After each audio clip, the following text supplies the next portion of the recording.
Bonsoir et bienvenue à tous dans les dossiers de la mémoire. Nous sommes le 19 mars. L'Algérie célèbre la fête de la victoire. Le 19 mars 1962 entre en vigueur un cessez-le-feu après plus de 7 années de guerre de libération, guerre impitoyable au terme de laquelle l'empire colonial français s'effondre grâce à la volonté d'un peuple qui a résisté et qui a refusé le dictat colonial pendant 132 années. Victoire acquise, victoire arrachée au prix d'un énorme sacrifice, des milliers de morts dont le sang a irrigué toute la terre algérienne durant la très longue nuit coloniale, marquée par des massacres, des enfumades, des razzias, des expropriations, des déportations. Bref, elle est marquée par la tentation génocidaire affichée ouvertement par le colonialisme français.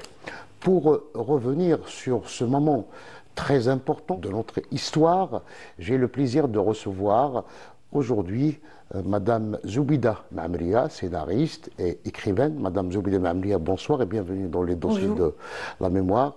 Et M. Aïssa Qasmi, moudjahid et auteur de plusieurs ouvrages sur justement la guerre de libération nationale. Première question, Madame Zoubida Mamria, que représente pour vous le 19 mars et comment vous avez vécu ce moment? Le 19 mars a été pour moi une sorte de révélation. Je prenais conscience d'une dimension, j'étais assez jeune, et je prenais conscience d'une dimension tragique qui venait de prendre fin en fait. On m'a dit, c'est fini, on ne va plus utiliser les armes. C'est quand même quelque chose d'important. Moi qui suis née donc, en plein bombardement, j'ai vécu des guerres, toutes les guerres, quoi. On me dit, il n'y aura plus de guerre, il n'y aura plus d'armes. Et ça a été quand même pour moi un choc. Je me suis dit, comment on va vivre ça? Pour quelqu'un qui a tout le temps vécu des guerres, il n'y aura plus de guerre. Et donc le 19 mars, c'est une date très importante pour tout le monde, parce que les Algériens prenaient conscience aussi que quelque chose allait changer pour eux, radicalement. Et les Français aussi, les pieds noirs surtout, ils vont prendre conscience que leurs attentes n'allaient pas être assouvies. Ils vont prendre donc d'autres initiatives.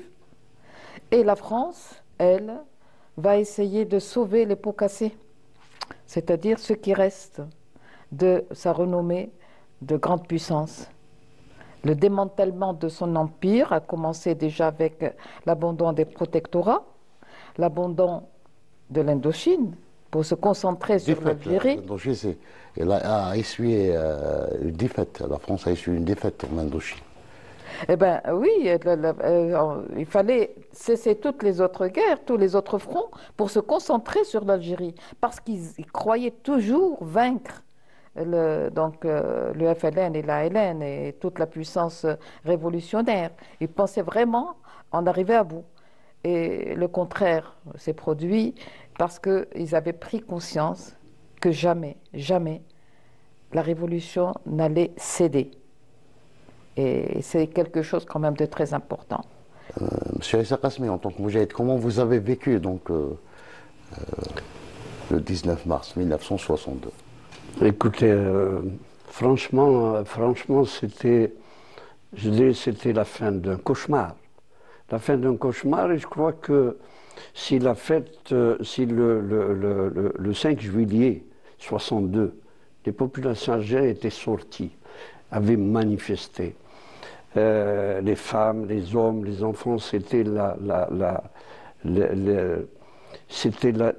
réjouissance d'un peuple, c'est la résurrection d'un peuple. Le 18 mars, l'annonce, le discours de Ben Khadda à partir de Tunis, on l'avait écouté à minuit. On l'avait écouté, moi je me trouvais à ce moment-là dans un refuge de la région de Boussaada, dans la Wilaya 6. Évidemment, écoutez, vous venez dans l'introduction, vous avez parlé de l'opération d'extermination des razzias, des tueries, des enfumades.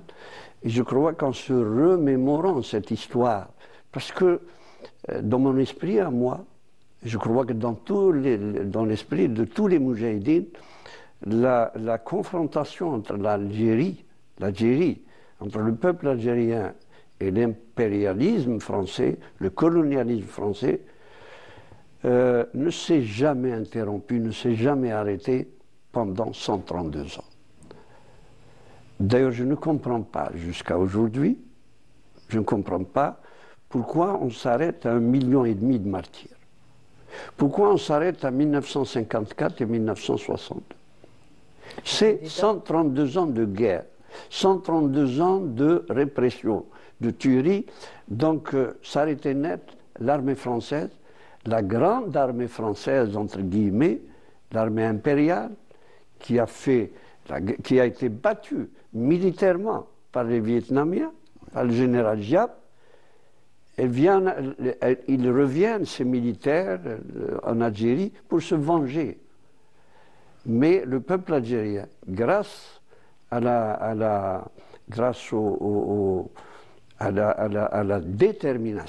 détermination du peuple algérien, tu avais dit que c'est une révolution populaire.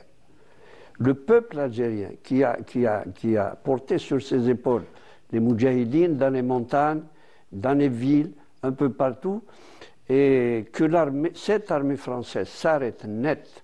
Saad Dahlab avait parlé que le général de Kama à Évian, il est resté debout au garde à vous, figé comme matin de mort. Donc ce 18 mars 62, c'était la fin d'un cauchemar et, évidemment, c'est la porte de l'espoir qui s'ouvrait pour le peuple algérien. Le début du nouvel ère qui intervient justement après un long processus donc d'une lutte de libération, mais aussi de négociation, madame. Vous avez l'impression, oui, le peuple, parlons du peuple. Tout le monde savait qu'on allait être indépendant. Absolument. Mais qu'est-ce que c'est que l'indépendance? Est-ce que c'est un jour de fête ou bien toute une vie par la suite? Ouais. Ça aussi, ça c'était une subtilité qui nous avait échappé. Un petit peu, il faut le dire aussi. Ouais. Nous voulions d'indépendance, mais comme une rupture de quelque chose. Mais on ne savait pas comment ça allait se dérouler par la suite, du point de vue du peuple. Les gouvernants, certainement, ils savaient ce qu'il fallait faire. Il fallait organiser un pays, il fallait organiser une nation, il fallait donner donc la souveraineté à un État. Ça, c'est autre chose. Mais du point de vue du peuple, on attendait l'indépendance comme on parlait d'istiqlal. Un jour, quelque part, voilà. Une date. Vous avez dit, il ne faut pas s'arrêter aux dates. Oui, les dates sont des repères. Pour l'histoire, il faut quand même avoir des repères pour baliser un itinéraire de quelque chose. 54 est important, parce que dans 54, il y avait toutes les clauses qui vont être discutées le 19 mars à Évian. On est parti de la charte de la Révolution, donc de cela. C'était ça qu'il fallait discuter. Il ne fallait pas laisser tomber une seule clause. Et c'était l'Algérie et toute l'Algérie. Mais l'astuce de la France, qui savait déjà qu'il y avait du pétrole et qui avait besoin d'un espace pour faire ses essais nucléaires. Oui, c'est vrai qu'elle a pensé donner l'indépendance à la partie nord, mais pas le sud. Donc les négociations vont être rompues par rapport à ça. Et puis après, elle va trouver l'astuce, le sol et le sous-sol. L'indépendance du sol, mais je garderai le sous-sol de certains endroits. Et d'où elle a revendiqué Aini Eker parce que c'était des essais souterrains. Et elle avait revendiqué aussi toutes les installations de recherche de pétrole. Et ça a été accepté parce qu'il fallait d'abord l'indépendance. D'ailleurs, c'est ce que fera plus tard Boumedienne. Il va nationaliser le pétrole, il va donc aller jusqu'à reprendre le sous-sol. C'était une subtilité, ça aussi, dans les négociations. Et puis la force, ou bien la prouesse des négociateurs d'Évian, c'est d'avoir tracé des marqueurs. Donc qu'on retrouve, comme vous l'avez souligné dans la proclamation du 1er novembre 1954, l'intégrité territoriale et l'unité du peuple algérien. Absolument. Tout à fait. Qu'on retrouve dans tous les textes fondateurs de la C'était ça. On ne transigeait pas sur ça. Et ça ne se discutait pas. Vous avez raison de souligner ce point parce que dans l'appel du 1er novembre, on remarque deux choses principales. C'est la guerre, c'est la révolution. Elle sera longue. Elle sera longue, cette guerre. Le groupe de 1954 savait que la guerre allait être longue. Elle va être impitoyable. Mais il savait que l'objectif de l'indépendance sera réalisé, sans aucun doute. Mais en déclarant la guerre, la lutte armée, ils ouvraient la porte aux négociations. Ils disent que si le gouvernement français veut aller vers la paix, c'est l'indépendance totale de l'Algérie, c'est l'intégrité du territoire, c'est l'unité du peuple. Ce sont des principes intangibles, des principes qui doivent être respectés. Donc ils ouvrent la porte aux négociations. Mais les Français ne voyaient pas la chose de négocier pour donner l'indépendance, pour accepter l'indépendance. Négocier, c'est d'arrêter la rébellion. C'est de mater la rébellion, qui pour eux ne représentait en définitive qu'une poignée d'hommes, de Félaga, de hors-la-loi, mais le peuple était avec la France. Donc les négociations du côté français, ils ont recherché la négociation. On se rappelle, déjà au mois de mars 1955, lorsque Vincent Monteuil, qui était chef de cabinet de Susted, qui venait d'arriver en Algérie, dans la première semaine de son arrivée, il a envoyé Monteuil à Tunis pour rencontrer Ben Boulaïd, qui était arrêté, qui était donc en prison. Il voulait négocier avec lui, en pensant que, en se disant Ben Boulaïd, c'était le chef de la révolution. Lorsque Ben Boulaïd leur a donné une fin de non-recevoir, il leur a dit, mais moi, qui suis-je? Moi, je ne suis pas le chef de la révolution. Vous vous trompez.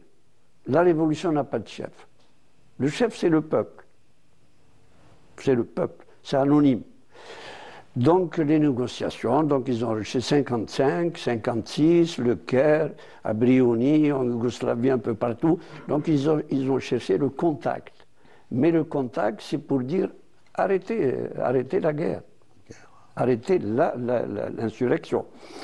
Mais, évidemment, jusqu'à l'arrivée du général de Gaulle en 1958, lorsque le général de Gaulle, en nationaliste pur et dur, pour préserver la Ve République, après la défaite, ou plutôt la 4e République, la défaite du Vietnam. Et évidemment, le général de Gaulle, pour préserver ça, la France, il a compris que s'il n'acceptait pas l'indépendance de l'Algérie, portée par un peuple, c'est la France qui va, c'est la Ve République la France qui va prendre le même chemin que la 4e République au mois de mai 1958. Donc il relance les négociations, secrètes d'abord, on le sait, secrètes d'abord jusqu'à Melun, au mois de mai 1960, et ensuite le général de Gaulle a poursuivi cette politique de deux pas, un pas en avant, deux pas en arrière, de tergiversation, d'atermoiement, un jour oui, un jour non. En secret, il disait une chose, en public, il disait autre chose, complètement, mais il était convaincu dans son fort intérieur que l'Algérie va être indépendante. Parce que c'est l'intérêt aussi de la France. Nous allons y revenir sur ce point, sur donc, les Oui. manœuvres douteuses Dilatoires. de 1960. Donc, Madame, vous voulez rebondir donc, Tout à fait. Les négociations auraient pu être faites bien avant. Oui.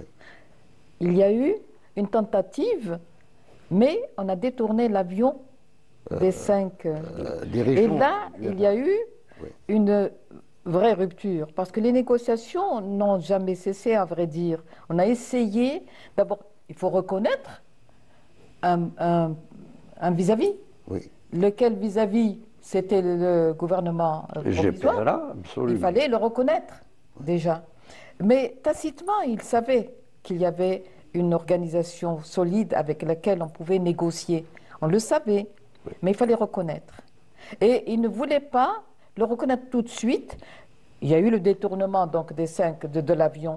Il y avait l'attaque de Suez aussi. Oui, il y avait. Absolument. Alors, c'était des moments qui avaient ajourné les négociations. Parce que dès le départ, il fallait arrêter la guerre. Mais la guerre prenait de l'ampleur à chaque fois. Et entre-temps, le gouvernement provisoire et l'Algérie, d'une façon générale, avaient organisé une armée. Ce qui était au départ des maquisards, des baroudeurs, vont tout simplement devenir une armée régulière. Et ça, la France le savait. À partir de 1956, il y avait donc le congrès de la Sorbonne qui a organisé la LN. Tout à fait. Et que quelque part, on allait s'acheminer vers une guerre totale. Totale avec une... Parce qu'au départ, il n'y avait une guerre, mais les forces n'étaient pas égales, il faut le dire. Et petit à petit, quand même 7 ans, on a eu le temps d'organiser une armée régulière. Je crois que Zubida a raison de souligner ce point parce que, en définitive, c'était 3 points. Premier point, c'est la représentativité du FLN qui était remise en cause. Reconnaître. Qui était remise en cause, qui n'a pas été reconnue. Deuxièmement, c'est que le gouvernement français n'avait pas les mains libres. Il était sous la pression du lobby des pieds noirs.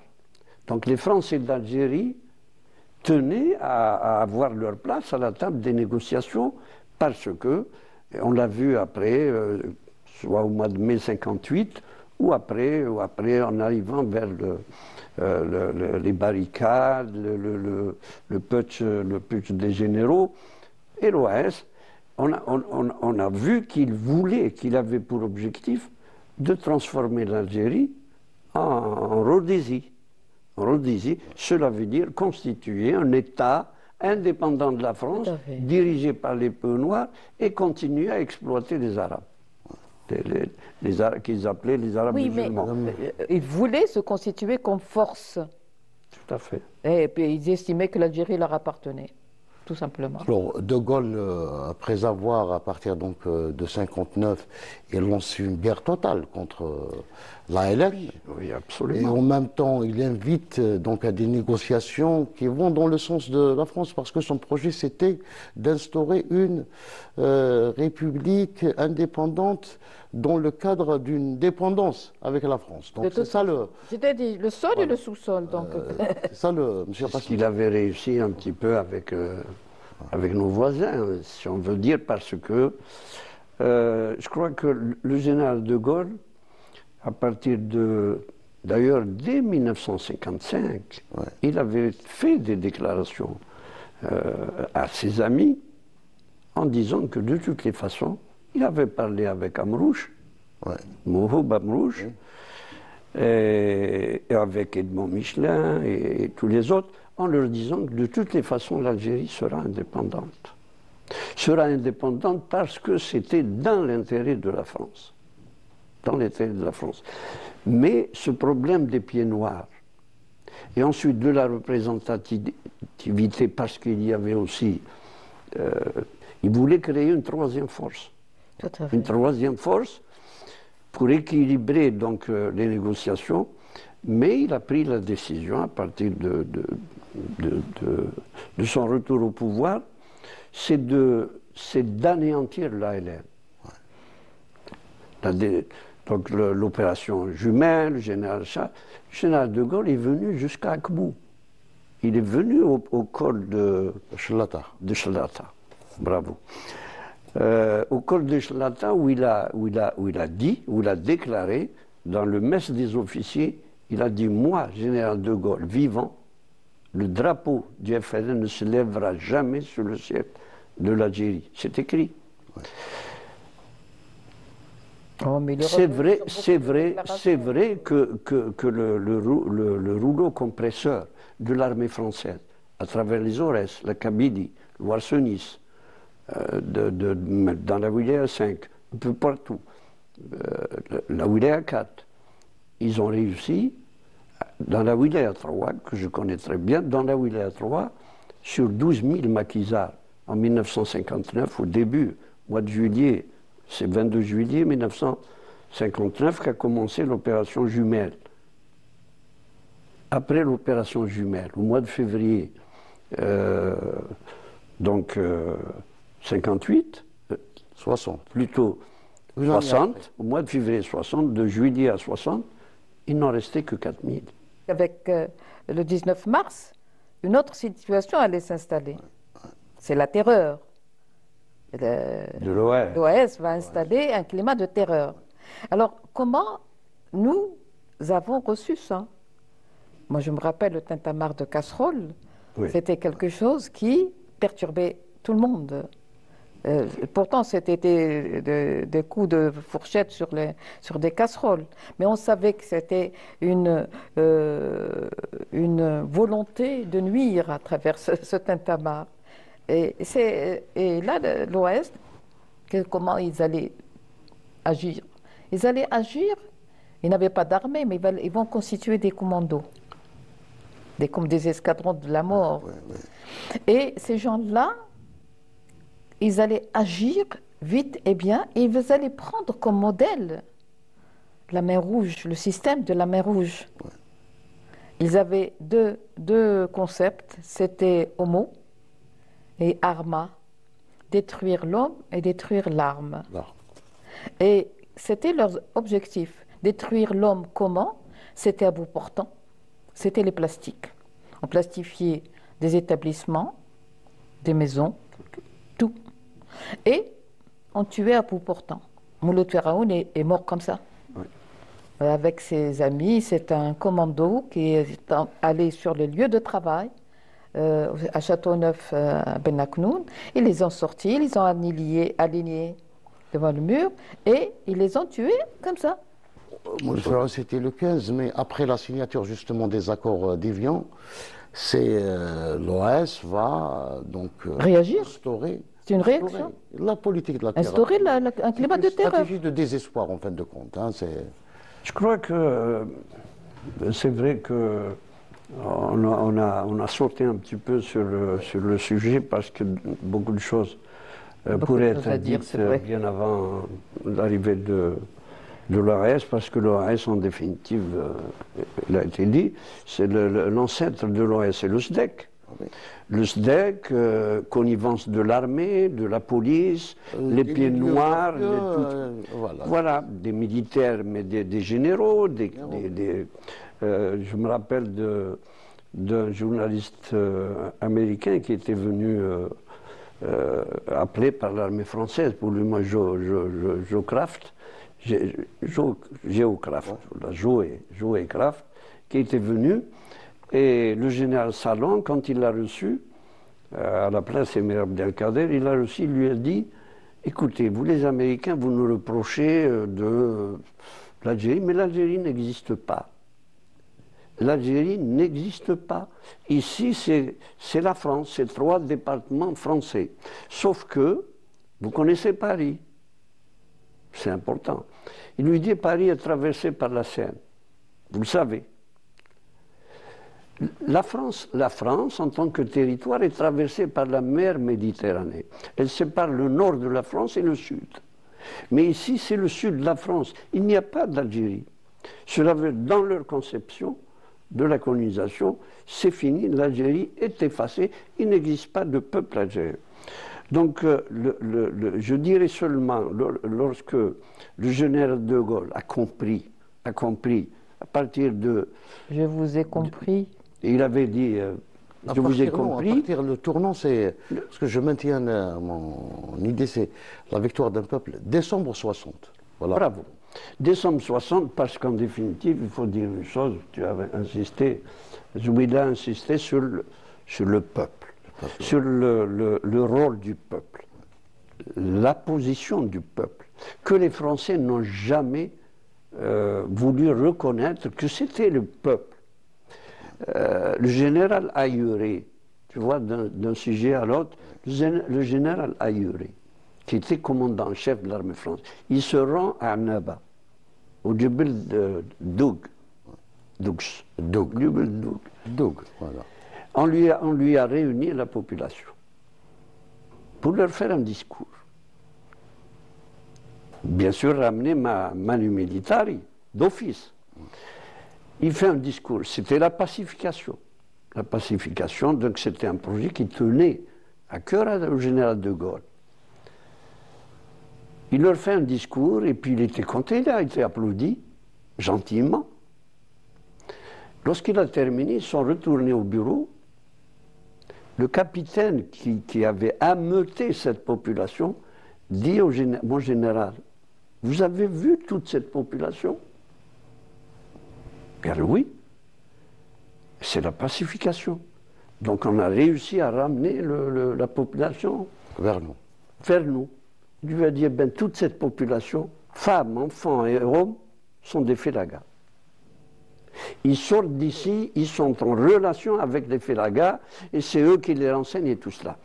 Donc c'était uniquement pour dire que le peuple algérien, je crois que le 20 août 1955, c'est la population. Il fallait donner des preuves, il fallait démontrer. Le 20 août 1956, le congrès de la Soumam, qui l'a abrité, c'est la population. Et ensuite, le 28 janvier 1957 à Alger, la guerre des...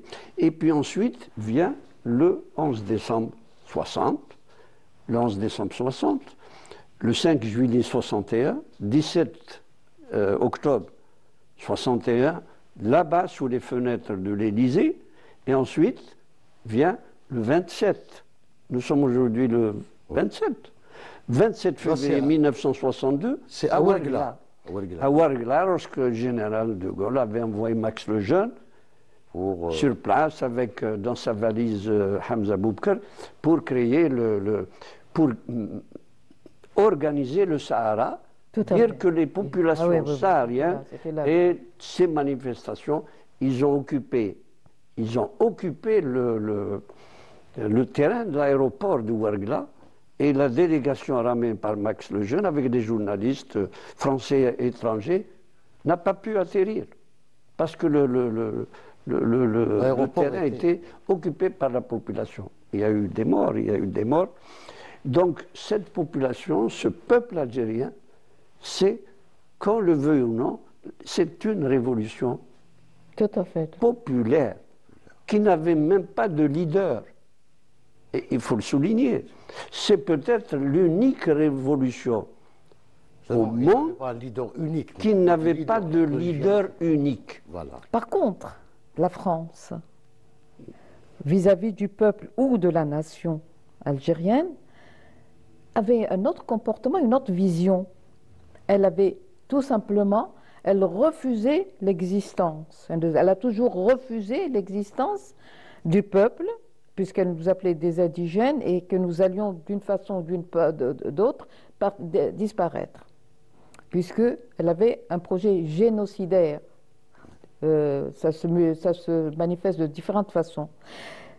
Et vis-à-vis de l'opinion internationale, elle a toujours refusé qu'elle avait en face d'elle une nation organisée, c'est-à-dire idéologiquement organisée, qui était consciente de ce qu'elle faisait et des enjeux d'une guerre éventuelle.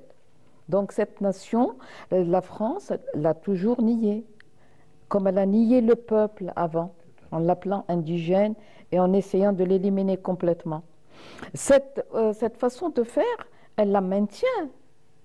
Ah oui, c'est Elle la maintient vis-à-vis des anciennes colonies. Toujours, elle a ce regard, la condescendant, vis-à-vis de l'autre.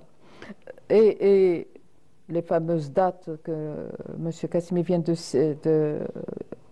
signaler, la condescendant vis-à-vis de l'autre. Et les fameuses dates que M. Kassimi vient de signaler sont des moments de démonstration de l'existence, non seulement du peuple, mais aussi de la nation. Moi, je fais cette distinction entre les deux. Et lorsqu'il a fallu, justement, en 1956, il a fallu organiser la révolution. 1956, la Soumam, c'est l'organisation. Donc, ils ont pris la chose en main. Il y a 2 ans, que 54-56, on a pu constater ce qui existe sur le terrain et on a décidé d'organiser de l'intérieur. Mais les autres dates qui vont suivre, les 57 par exemple, les grèves, les multiples grèves, sont autant de manifestations du peuple pour dire à la France, nous sommes là. Et nous sommes avec toutes les manifestations de guerre contre ta puissance et ta présence en Algérie. Et en 58, il va y avoir carrément des batailles. La bataille d'Alger, la bataille de Soukaras, la bataille de Oued de Sli. C'est-à-dire c'était des batailles qui ont prouvé à De Gaulle que ce n'était pas des escarmouches, mais que c'était une guerre totale. Et d'ailleurs, il va employer les grands moyens. Et il va lui-même évoluer dans sa façon, dans l'approche. Parce que quelqu'un qui dirige comme De Gaulle ou comme quelqu'un d'autre qui est au sommet de la hiérarchie, il voit les choses à travers les rapports qu'on lui fait. Donc au départ, il n'avait pas réellement conscience de l'existence d'une force humaine qui s'oppose justement totalement. Une force humaine portée par tout un peuple. Portée par le peuple et la fameuse nation. Oui. Alors, il va au départ dire non, l'Algérie française. Il a déclaré à plusieurs reprises. Et puis après, il va prendre conscience qu'il y avait une détermination, une puissance, une force, une entité humaine décidée à la vie et à la mort. Il va parler d'autodétermination. Et enfin, il va parler de l'Algérie indépendante. Il a évolué dans sa façon de penser face à la réaction à la détermination, je ne dis pas réaction, à la détermination. C'est-à-dire, dès le départ, on était parti pour mourir ou être indépendant.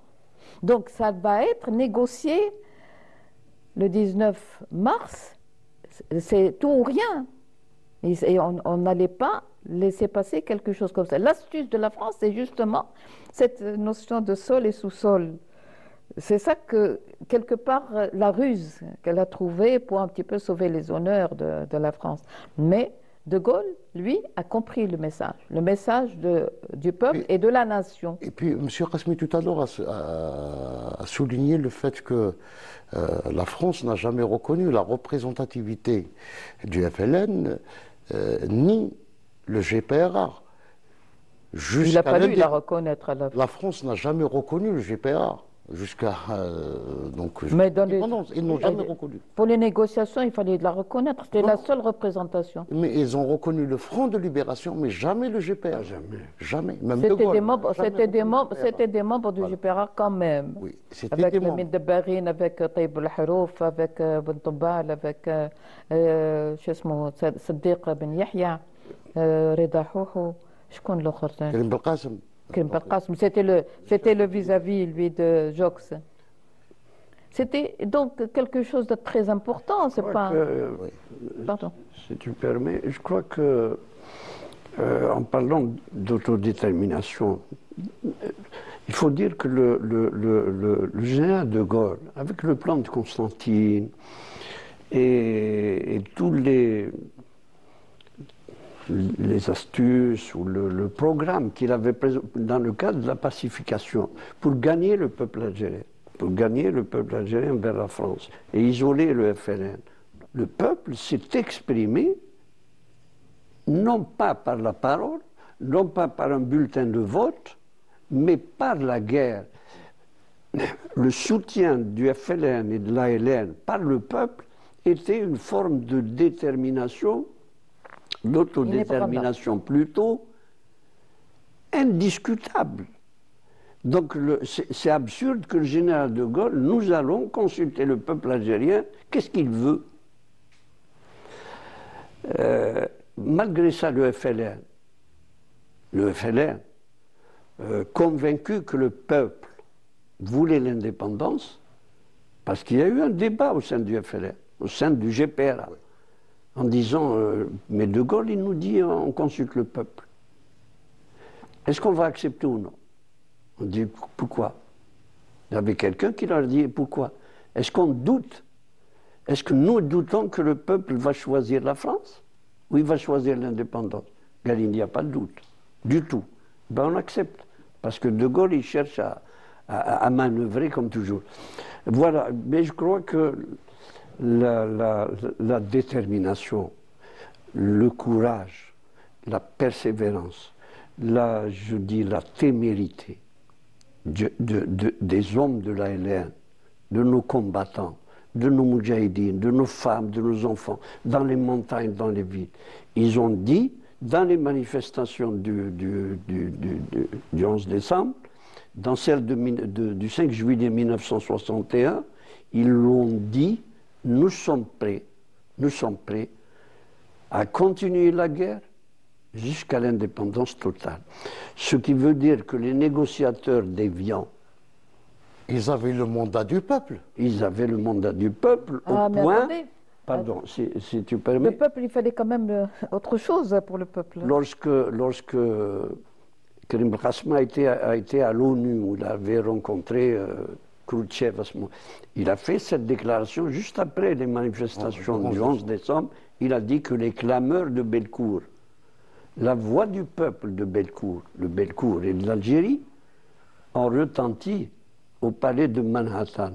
Cela veut dire que l'opinion internationale a compris maintenant que ce n'est pas des bandits qui combattaient en Algérie, c'était le peuple.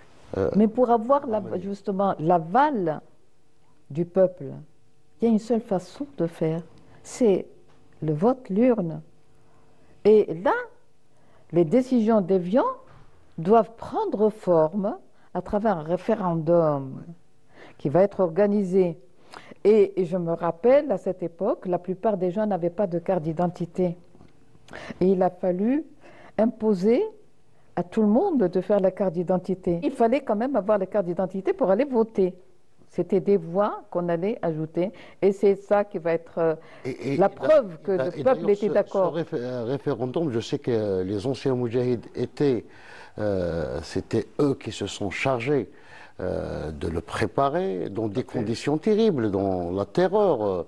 Tout à fait. Monsieur Qasmi, vous avez organisé donc. Mais on est allé aux urnes. On est allé aux urnes. Participer à la. Absolument. On était à la préparation du référendum, oui. Personnellement, j'ai fait partie des commissions mixtes qui avaient été mises en place pour organiser, donc du côté de l'armée française et du côté de l'ALN, des commissions mixtes pour préparer le référendum d'autodétermination. Mais je dirais simplement que cette résistance ininterrompue de 1830 jusqu'à 62, c'est cette résistance du peuple algérien. Ce sont ces victimes, ces chouhadas, ces martyrs, ce sang qui a coulé dans nos rivières, dans nos montagnes. C'est ce sang-là qui est arrivé à avoir raison.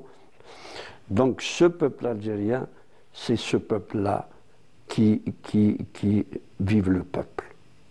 Le peuple, mais il y a ce sigle d'ailleurs qui continue à faire problème. Le FLN, le Front de Libération Nationale, dans tous les débats aujourd'hui, c'est-à-dire les revanchards, l'extrême droite française, les nostalgiques de l'Algérie française. La cible, c'est quoi?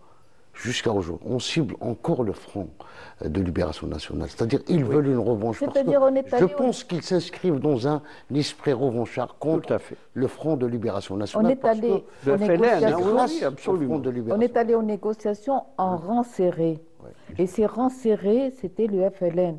Le FLN a ça de bien, c'est qu'il a rassemblé toutes les tendances politiques pour en faire une force idéologique et un partenaire donc dans les négociations. Et de ce côté-là, c'était solide. C'est ça. Le FLN a permis d'aller en rang serré, n'est-ce pas? On n'était pas en rang dispersé, on voulait exactement la même chose. Et donc les discussions se sont portées sur les mêmes données. Il n'y avait pas plusieurs discours, il y avait un seul discours. Et ça, on le doit justement à l'unité du FLN. Absolument. Et puis peut-être en parlant des négociations d'Évian, donc de cette bataille ultime entre les diplomates algériens et le représentant du gouvernement français. Je crois que à l'époque. Louis Jox et en face de lui avec Rim Khasmi et toute la délégation. Je crois que la diplomatie algérienne, il faut le souligner, depuis 1956-57, lorsque, d'abord avant 1956, c'est Ahmed Chanderli, Mohamed Yazid à l'ONU, cette diplomatie révolutionnaire, cette diplomatie de guerre, une diplomatie exceptionnelle, qui ne respectait pas. Il y avait le Mokhabarat aussi. Et puis, bon, le Malg et le Mokhabarat et tout ça, tu as raison de souligner, cette diplomatie, cette unité d'action, je me rappelle, pour dire, on avait parlé la dernière fois, Mohamed Yazid, je l'avais reçu une fois quelque part, je lui ai posé la question, je lui ai dit, Monsieur Yazid, Gouli, qu'est-ce qui faisait la force de la diplomatie algérienne? Vous n'aviez rien, même pas des bureaux. À New York, ils habitaient dans un studio. Ils étaient réunis par un idéal. Qu'est-ce qui vous motivait réellement? Il me dit, écoute, lorsqu'on est en face de la diplomatie française ou à l'ONU ou ailleurs, dès qu'on commence à parler, ce sont les balles, les échos des balles, des oreilles, c'est du Djurdjura et du Arsenis, qui résonnaient dans nos oreilles. C'est cela. Et tant que le combat se poursuivait dans nos montagnes, la diplomatie était à l'œuvre. Donc, aux négociations d'Évian, il y avait une diplomatie extraordinaire. C'est Saad Ahlab, c'est Reda Malik, c'est Krim Belkacem, c'était des gros calibres. C'est Bento Bal, ce sont des gens qui croyaient à leur cause. Et d'ailleurs, Saad Ahlab, si vous permettez, je dis un mot, pour dire que Saad Ahlab, à la fin des négociations, lorsqu'ils ont signé, il avait écrit des choses extraordinaires. On peut tout à l'heure, si on peut. Il disait que nous, lorsque les journalistes lui ont posé la question, on s'est rendu compte que durant les négociations, la délégation française s'énervait, sortait un peu de leur... les Algériens, ils étaient toujours calmes, tranquilles. Qu'est-ce qui se passait? Il y avait de l'ironie. Pourquoi? Saad Ahlab était très ironique. Alors Saad Ahlab, il leur dit, il répond aux journalistes, mais c'est simple. Les Français avaient besoin de toute la science et de la culture du monde pour nous convaincre que l'Algérie était française. Et nous, il nous était tout simplement demandé de dire que l'Algérie est algérienne. Donc, on n'avait besoin ni de science, ni de culture. L'Algérie est algérienne. C'est comme l'eau qui descend du haut vers le bas. Les Français, c'est comme s'ils voulaient faire monter l'eau du bas vers le haut.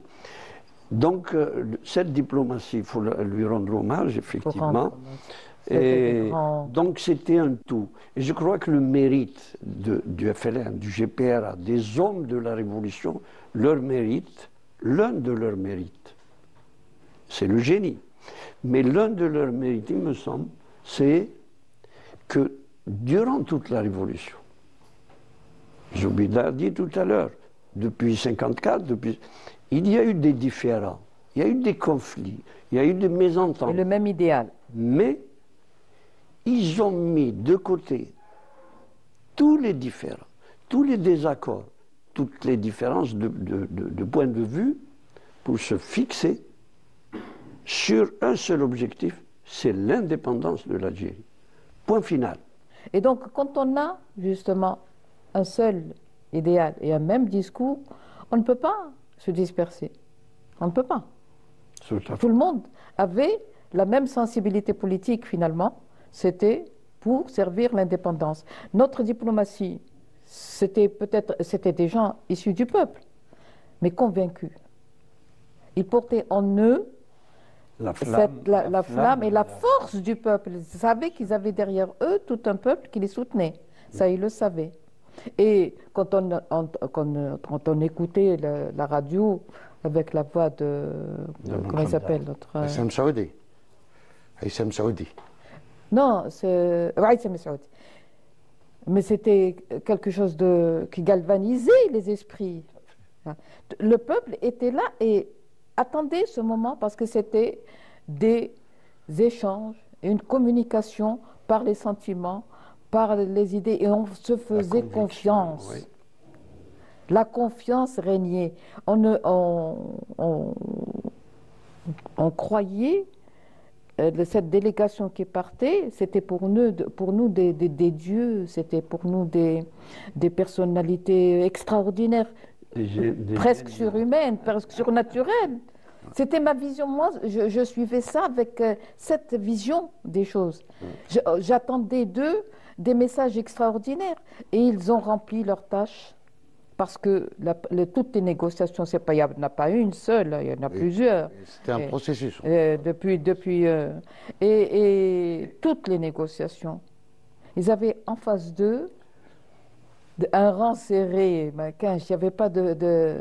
Alors, il nous reste 30 secondes, donc le mot de la fin. Donc, je commence avec M. Issa Kasmi.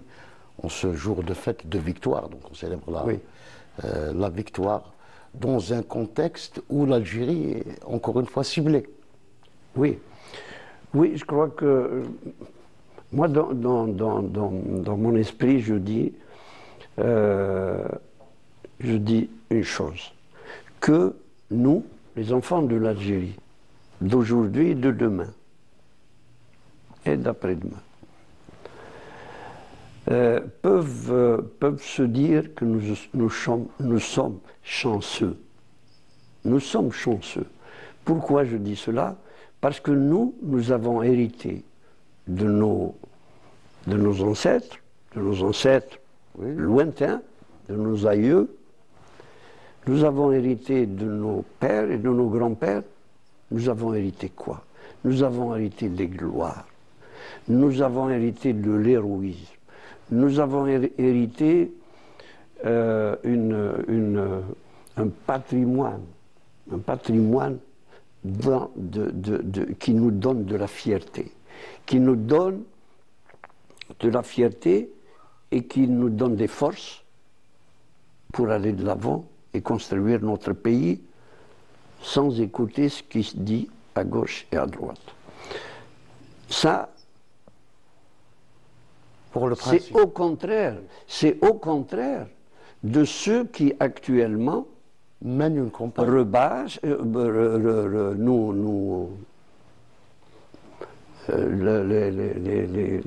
comment dire, les cloches, des sirènes là, qui disent que nos parents, l'Algérie, elle est à nous et tout cela.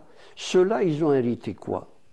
Ils ont hérité de leurs aïeux, de leurs grands-pères, des pays noirs. Qu'est-ce qu'ils ont hérité? Le déshonneur. Ils ont hérité le déshonneur.